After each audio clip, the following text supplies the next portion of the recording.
સદગુરુદેવની એક સાખી હમણાં સાંભળવા મળી. અમરેલીની બાજુમાં માચિયાળા ગામ છે. ત્યાં એક ભોળિયાઈ નામના એક કોઈ સંત થઈ ગયા. એમની એક સાખી છે કે મેઘવાળ ઘેરે અવતરી હોળી જેવું આપ્યું તમે નામ. મેઘવાળ ઘેરે અવતરી હોળી જેવું આપ્યું તમે નામ. સંસાર છોડીને ભૂલાવ્યું જેણે મૂળાને ભલગામ. અલખ ધણીને આરાધવા અને આવી ચલાડે કર્યો મુકામ.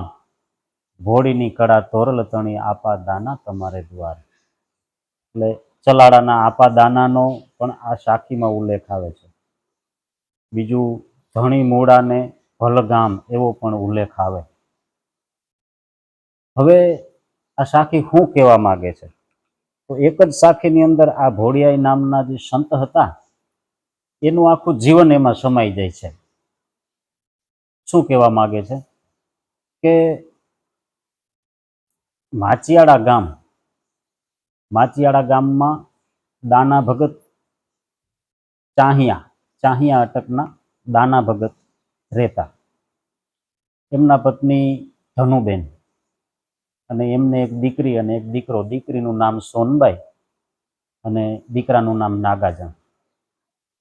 હવે બન્યું એવું કે નાનપણથી ભક્તિભાવવાળા આ બંને પતિ પત્ની, એટલે કહેવત છે ને કે જેવા વડ એવા ટેટા. એટલે જે પતિ પત્નીના જે સંસ્કારો હતા એ જ એના સંતાનોમાં પણ ઉતર્યા. એટલે સોનબાઈ અને નાગાજણ પણ આવા ભક્તિભાવવાળા અને ભજન પ્રેમી. હવે બને છે એવું કે રોજ સાંજે બધા પોતપોતાની રીતે પ્રભુ સ્મરણ, ઈશ્વર સ્મરણ કરે. પણ દાના ભગતને મનમાં એક એવો વિચાર આવે કે હાલમાં કોઈ જાગ્રત એવા સંત મળી જાય તો ખરેખર આ નરસિંહ મીરા કે આવા જે આગળના જે સંતો થઈ ગયા એમણે એમની સાથે રહેલા જે એમના શિષ્ય સમુદાય છે એમણે એને નાચતા જોયા હશે, ભજન ગાતા જોયા છે. તો એ કેવો લાવો હશે, અમને પણ એવો લાવો મળી જાય. તો એમણે આપા દાનાની કીર્તિ સાંભળી. વિચાર આવ્યો કે ચાલો કામકાજમાંથી નવરા થઈએ એટલે જઈએ. ધીમે ધીમે કામકાજમાંથી નવરા પડી અને બધા ચલાડા આવે છે. ચલાડા આવીને જુએ છે તો વિશાળ ઢોલિયા ઉપર આપા દાના બેઠા છે અને હોકો ગડગડાવે છે. એક ગળામાં માળા છે, માથે પાઘડી છે, સાદો પોશાક પહેરેલો છે અને આંખોમાંથી જાણે કે કરુણાનો એક પ્રવાહ, એક ધોધ વયો જાય છે. જઈને પગે લાગ્યા, પ્રણામ કર્યા. એટલે આપા દાનાએ પૂછ્યું, ભગત ક્યાંથી આવો છો ભાઈ? તો બાપા માચિયાળાથી આવીએ છીએ અને મેઘવાળ છીએ. અરે ભાઈ, અહીંયા ક્યાં ઠાકરને ઘેર ક્યાં નાત જાત છે મારા વાલા. કોઈ પણ જ્ઞાતિનો હોય અહીંયા તો બધાને સરખો આવકાર મળે છે. આવું આપા દાના બોલ્યા કે બાપા અમે આ જગ્યામાં રોકાઈ અને કંઈક ટેલ કરવા માટે, સેવા કરવા માટે આવ્યા છીએ. તો કે હા, જેવી તમારી ઈચ્છા. આપા દાનાએ રજા આપી એટલે બધા પોતપોતાની રીતે કામકાજ કરવા લાગી ગયા. એમાં એક દિવસ કામકાજ કરતા કરતા આ નાનકડી જે બાળા છે સોનબાઈ, એ આપા દાનાના ઢોલિયા પાસે જઈ અને પ્રણામ કરીને બેસી ગઈ. આપા દાનાએ એને પૂછ્યું, બેટા તારું નામ શું છે? ત્યારે દીકરી જવાબ આપે છે કે સોનબાઈ. કે તારા માતા પિતા કોણ છે? એટલે આમ હાથ ચીંધી અને સામે ગૌશાળા હતી, ગૌશાળામાં એમના માતા પિતા જે દાના ભગત અને ધનુબાઈ કામ કરતા એમને બતાવ્યા, દેખાડ્યા કે આ મારા માતા પિતા છે. તરત જ ભગતને બોલાવી અને કહ્યું કે ભગત આ દીકરી જોગમાયાનો અવતાર છે. અને ખરેખર એનું ભડપણ તો જુઓ. આજથી એનું નામ ભોળી રાખજે. એટલે ભોળી એ આપા દાનાએ આપેલું નામકરણ છે. અને આપા દાનાએ એ દિવસે ચારેય જણાને કંઠી બાંધી અને ગુરુગમ આપી અને કહ્યું કે જાઓ, હવે તમારે ઘરે જઈ અને હરિભજન કરો. ત્યારબાદ ઘરે આવ્યા અને સમય જતા ભોળિયાએ ઉંમરલાયક થયા. એટલે દાના ભગતને ચિંતા થવા લાગી કે હવે આ દીકરીના હાથ પીળા કરી દેવા જોઈએ. પણ ભક્તિભાવવાળી દીકરી છે તો એને પૂછી લેવું જોઈએ. પિતાજી પૂછે છે કે બેટા, ત્યારે દીકરીએ પૂછવાથી એવો જવાબ આપ્યો કે બાપુજી, મારે સંસાર કરવો નથી, મારે લગ્ન કરવા નથી, પણ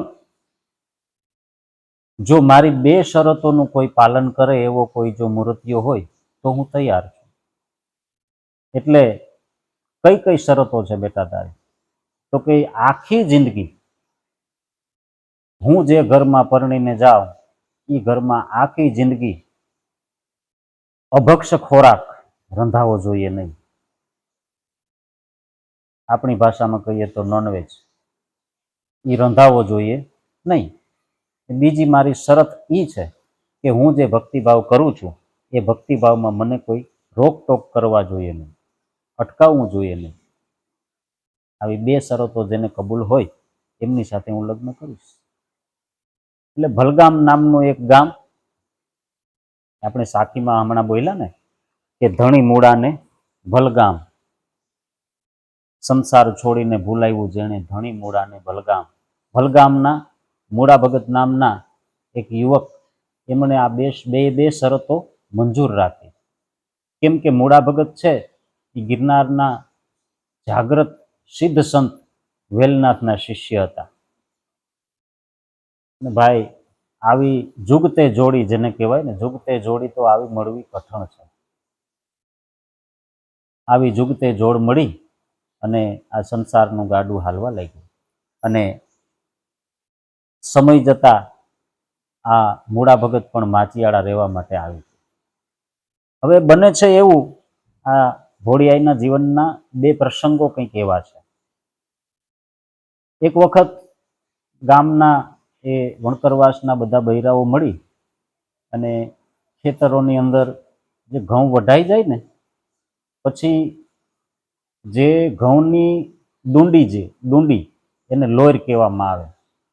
ઘઉંની લોયરું વીણવા માટે આ બૈરાઓ ગયા.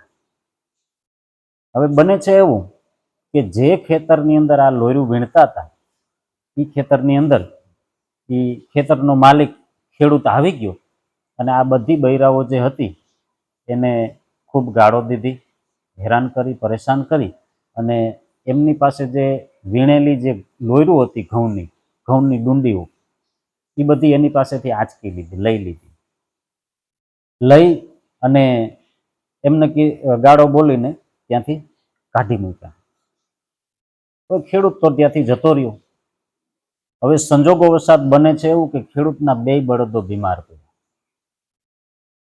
અને ખેડૂતે એવી માનતા રાખી કે જો મારા બળદો સાજા થઈ જાય તો એક ગાડું ભરીને ઘઉં આપા દાનાને આશ્રમે ચલાડા હું મૂકી આવીશ, આપી આવીશ. અને જોગાનું જોગ બળદો સારા પણ થઈ ગયા.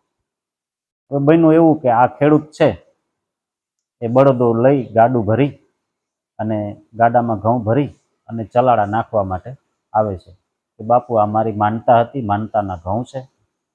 એટલે આપા દાનાએ કીધું, ઘઉં તો ભાઈ આઈના નથી, એ તો ભોળીના છે, ચલાડે નાખીએ જા. એટલે આ ભગત, આ ખેડૂત એ ત્યાંથી આવે છે માચિયાળા, અને માચિયાળા આવી ભોળિયાઈને પગે લાગી એને પસ્તાવો કરે છે, માં માફ કરો, મારી ભૂલ થઈ ગઈ. ભોળિયાઈ કે ભાઈ, પસ્તાવો કરવાની કાંઈ જરૂર નથી, પણ હવે તારા હૃદયની અંદર જે ખરેખરો ભાવ પ્રગટ થયો છે તો ઠાકર ખરેખર તારી ઉપર દયા કરશે. ઘઉં આ કોઠી છે એમાં નાખી દે, અને ભાઈ આ ખેડૂતે કોઠીની અંદર ઘઉં નાખી દીધા. પછી એવું કહેવાય છે કે જ્યાં સુધી ભોળિયાઈ જીવા ત્યાં સુધી એ કોઠીમાંથી અનાજ ખૂટ્યું નથી. બીજો એક પ્રસંગ એવો છે કે જ્યાં ભોળિયાઈ રહેતા, એમની જે ઝૂંપડી હતી, ઝૂંપડીની થોડેક દૂર સામે એ કંઈક દેવી પૂજકોની વસ્તી હતી, અને એ લોકો દેવીનો માંડવો કરી અને પશુઓની બલિ ચડાવી રહ્યા. બન્યું એવું કે એક વખત એક પાડાની બલિ આપવાની હતી, અને ભોળિયાઈની નજરમાં આ પાડો આવ્યો. તરત જ હૃદયમાંથી એવા વિચારો, ઉદ્ગારો નીકળ્યા, અરે ઠાકર, કે આ બિચારા મૂંગા જાનવરના નામે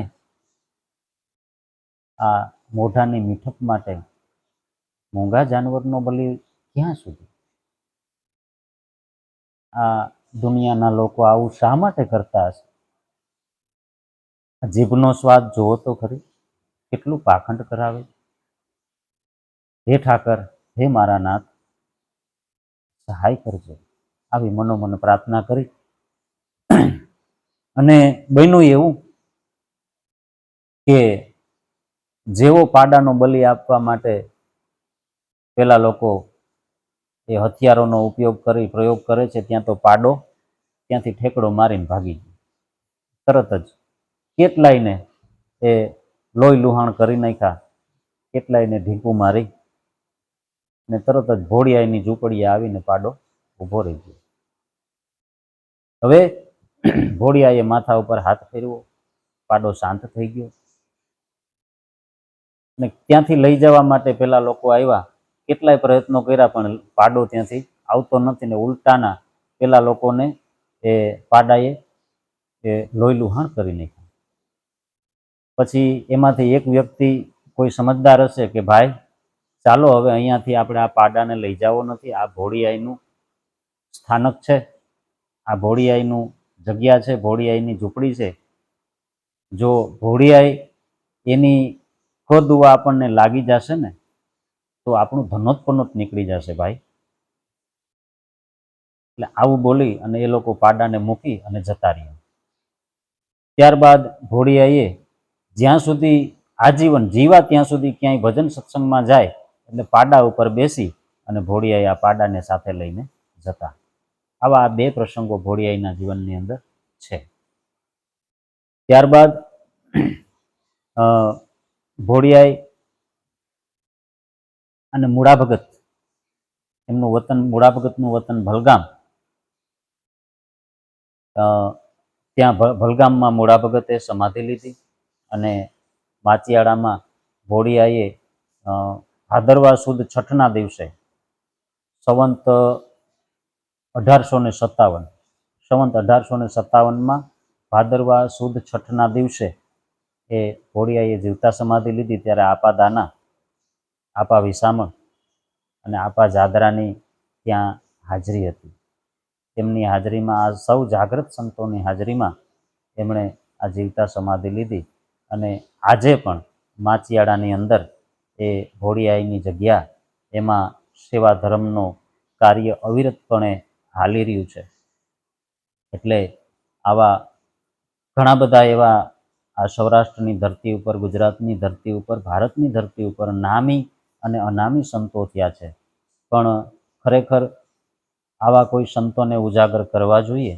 અને એમાંથી ઉજાગર કરનાર હાલમાં જ એક મારા એક વડીલ મિત્ર, અને જેને હું અંગત મિત્ર કહી શકું એવા સ્વામી હરિદાસ ભારતી, કે તેઓએ એક પુસ્તક લખ્યું છે, અને આ એમના પુસ્તકની અંદર એમણે આ બધા જ સંતો વિશે ત્યાં સ્થળ પર જઈ અને માહિતીઓ એકઠી કરી છે. ખરેખર એમને પણ વંદન, અને આ સેવા ધર્મની જાગતી જ્યોત એવી ભોળિયાઈ માને પણ વંદન. બોલો સદગુરુદેવની.